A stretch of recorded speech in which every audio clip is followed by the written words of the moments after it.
another edition of the Hip Hop Uncensored podcast. We got a special goddamn guest in the building this afternoon. Let's go. We got our man AJ Johnson on the podcast. How you doing today, family?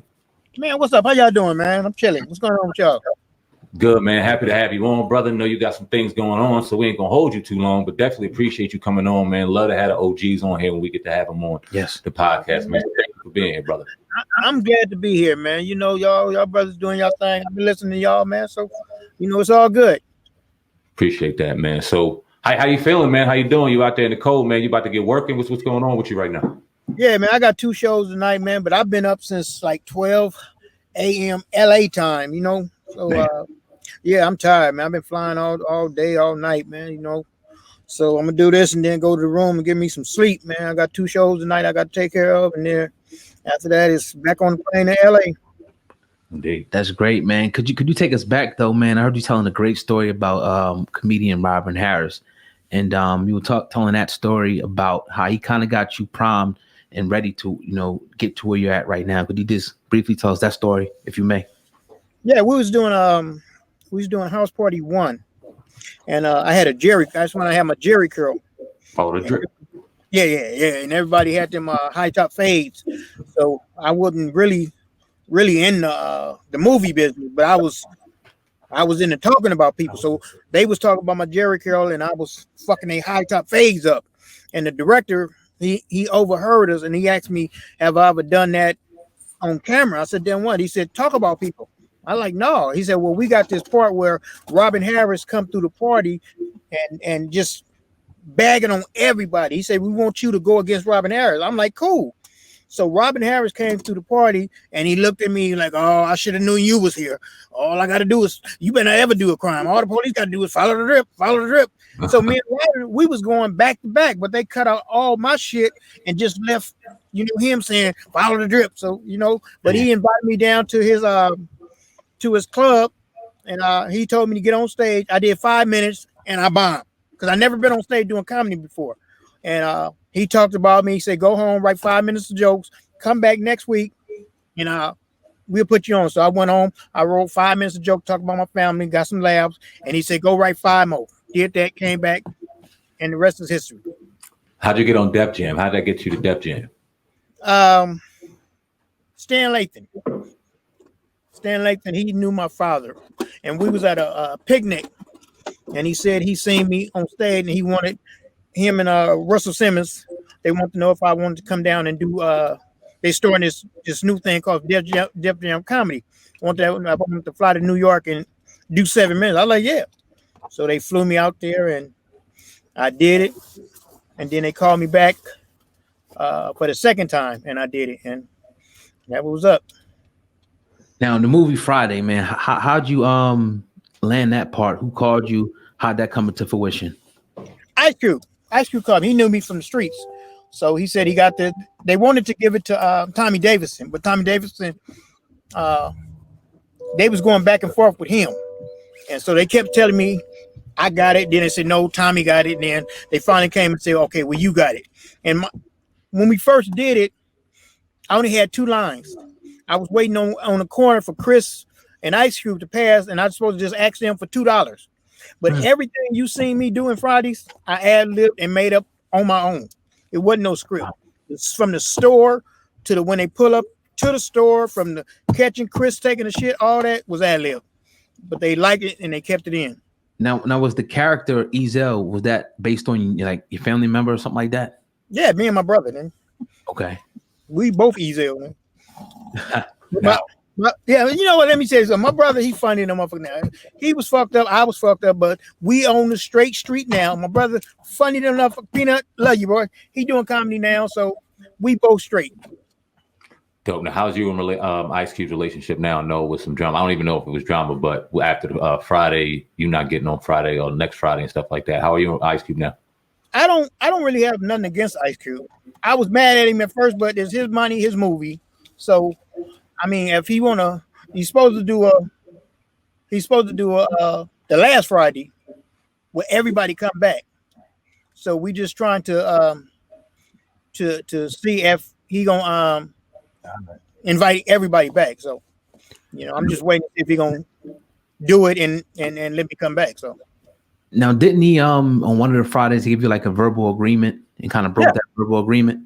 Yeah. He shook my hand, told me I was in it and everything. So we had the money, the amount of money I was getting, everything. He shook my hand and said okay. And then like 3 weeks later, they were shooting. Okay. And I didn't hear nothing else from him. Wow, and you went down to the set and he pretty much, blocked I out. went down to the set and they said I'm not allowed on the set. So he had me bored for the set. Now working with Master P, I got the hookup 1. I got the hookup 2 came out maybe 2 years ago now. Damn, it's crazy. Maybe a year. How was that working with Master P? Well, the first one was cool. The first one was cool, but I don't know what happened with the second one. What you mean? You didn't like? Go ahead, bro. Yeah, I don't. If P would have stuck with the script like he did with the first one, it would have been cool. But like I said, just like with Ice Cube, that's P money, that's P movie. He can do what he want to do with it. I can't say nothing. But I wish he would have stuck with the script like he did with the first one, with me and him in the second one. But I can't tell him what to do.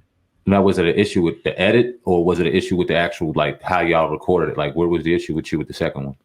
The issue with the second one that he tried to put too many people in it, and everybody in it was trying to out funny the next person. Gotcha. It's like one person crack a joke, and then the next one was like, "Well, my joke gonna be bigger than your joke." Then the next person like, "Well, my joke gonna be bigger than your joke." So they was all trying to out joke each other, and they lost the movie. Everybody they just went off script and So the situation with Master P was being too nice in your opinion? Yeah. Gotcha. You should have just stuck with the script, and about cell phones. By the time the end of the movie, it was the bitch lost her pom poms. I don't know what the fuck the movie's about. Did you see it? Yeah, I saw it. Okay, I got it on Apple TV. I got it on my phone. Cool. Debo, Tommy Lister, man. How'd you feel when he passed away, and what are some of your fondest memories of him? I mean, it was sad, but I'm not gonna cry and shit, I mean, he was already dead in one eye, so but I don't I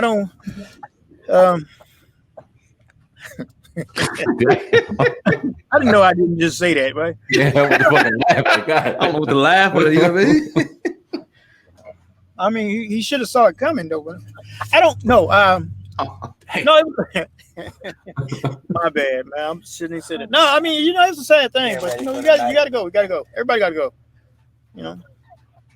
Your father, man, Black Stuntmen's Association. When I read that, I was shocked that there even was a Black Stuntmen's Association. I thought that was so dope. Can you talk about that? Your father in forming the Black Stuntmen's Association?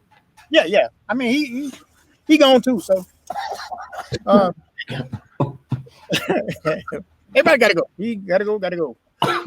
Robin Harris, he gone too, right? Yeah. But my father, he because white men used to paint their face black and do black man stunts. And my father got tired of that, so he grabbed like 7 or 8 of his friends, and they started doing the black people. They started doing their stunts. So he formed the Black Stuntmen Association. So, and he got the award for it. So something about his last movie. What was his last movie? I heard somebody say something about that. I don't know this nigga here. Harlem Nights. He was a guy with the little gun, and okay, I saw himself shooting that little gun. Mm-hmm. Yeah, that was my pops. That's dope. He shot his last gun. But I shouldn't have said that too. Yeah, but that was him. He the one got me really started in the business. So, yeah. Now, I'm sure this is probably true because I heard you say it, but if you could just iterate for our audience, Suge Knight, is it true that he pulled a strap out on you at some point during your career, or something involving Eazy-E? Don't ask me this. Suge Knight whooped my ass again. What happened? I mean, what happened is I did Dre Day video, and I dressed up as Eazy-E.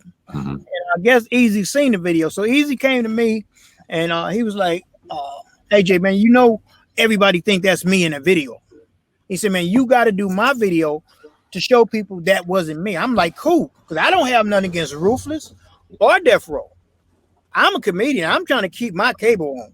Mm-hmm. So He said, well, here, I'll give you X amount of dollars if you do it. I like, cool. So we shot the first part of the video, and Suge got word of it. So he called me into his office. He was like, man, you can't do E.Z.E video. I'm like, man, I'm a comedian, man. I need this money. And he went in his drawer, put a gun on the table. And I looked around the room, and it was like 15 niggas in there with all red shirts on. I won't do the video. Word. So I had to give Honest J the money to finish the video. So, and that's what happened. I'm not gonna shot over no video. Right. Man. Huh? What were you saying? Go. What were you saying? I ain't finna get shot over shit, matter of fact. I fuck that. Eat. Ain't got time to get shot. No. So yeah, but I didn't. He told me I couldn't do it, and E.Z.E was like, "Well, you gonna let that nigga punk you? No, I'm gonna let that gun punk me." All day. Talk about real quick, man. We ain't gonna hold you too much longer. Comedy, man. What's comedy? What'd you say? Crazy thing. Talk about comedy, man. Talk about what? Comedy. Where's comedy at with you right now? Obviously, you doing your thing. You ain't giving a fuck, but comedy's been watered down a lot recently with the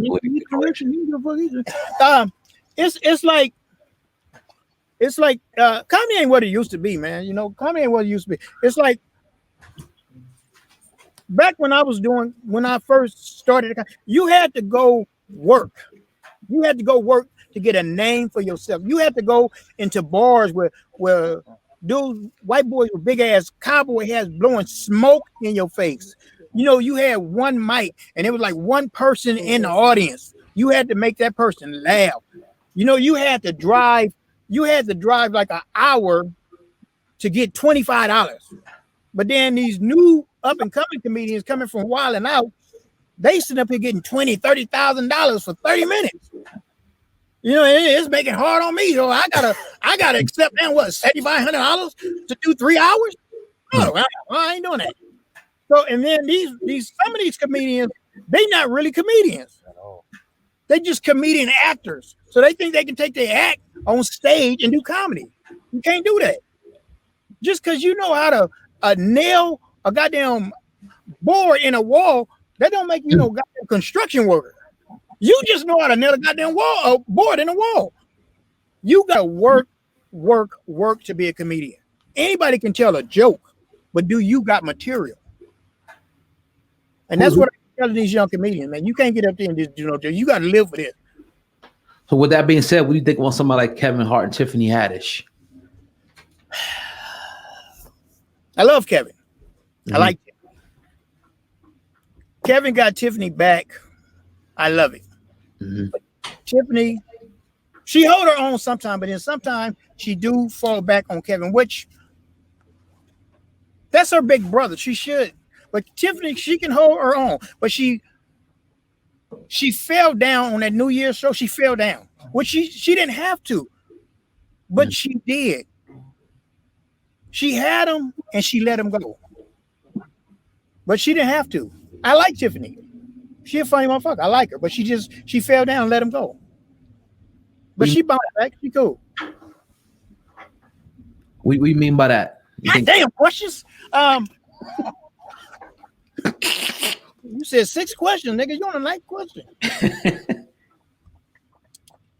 What I mean by that, because she had him in the beginning. First of all, Tiffany got drunk the night before, and then the day of. You can't go on stage drunk unless you can handle that.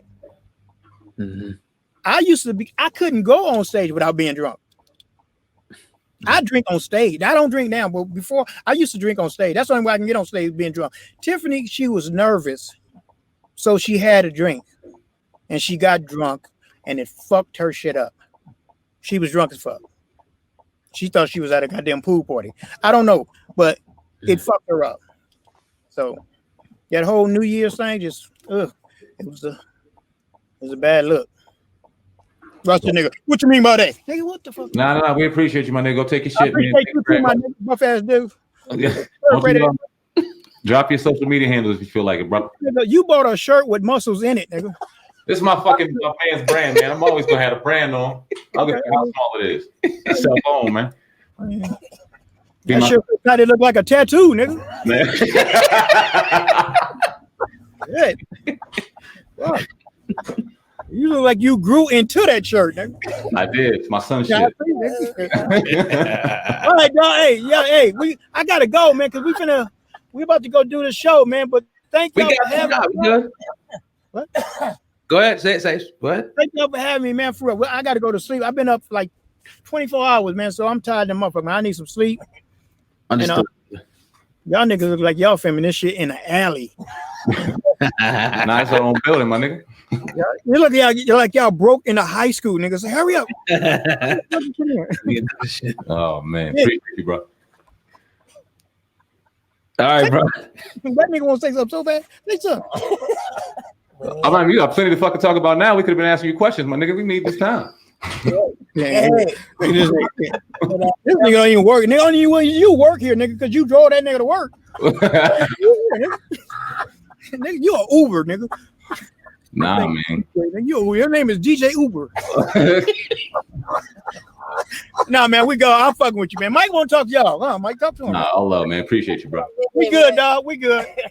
All right, man. Hey, thank you for having me, bro. For real. Drop your social media real quick. Nah, that nigga don't need to drop shit. Good, man. Peace out. This nigga here. Yeah, bro, I did catch feelings. Yeah, you catch your feelings like a motherfucker. Nah, man, I gotta get to my organ, man. It's like he wasn't in the fucking the second Friday. Yeah, what he at? Man, motherfucker. Got on your nerves, huh, nigga? I pinched your nerves, nigga. Buff ass, little shirt ass, nigga. We appreciate you, Eazy. With a 3-year-old body. Mad ass midget. 6'4", nigga. Look, man, the motherfucker. That nigga holding the mic like that. Hit himself all in the fucking head with that dude. All right, man, we ain't got. All right, man. Be safe out there, brother. Be safe. Peace. I still got a beeper, nigga. I ain't got all this shit. If motherfucker going to beat me, nigga, 1-800 for show. Yeah, next time you come to the city, I'll Uber you in, brother. Come on in. You come to the city. I know you will, nigga. All right, get some rest, man. Peace, brother. Appreciate it.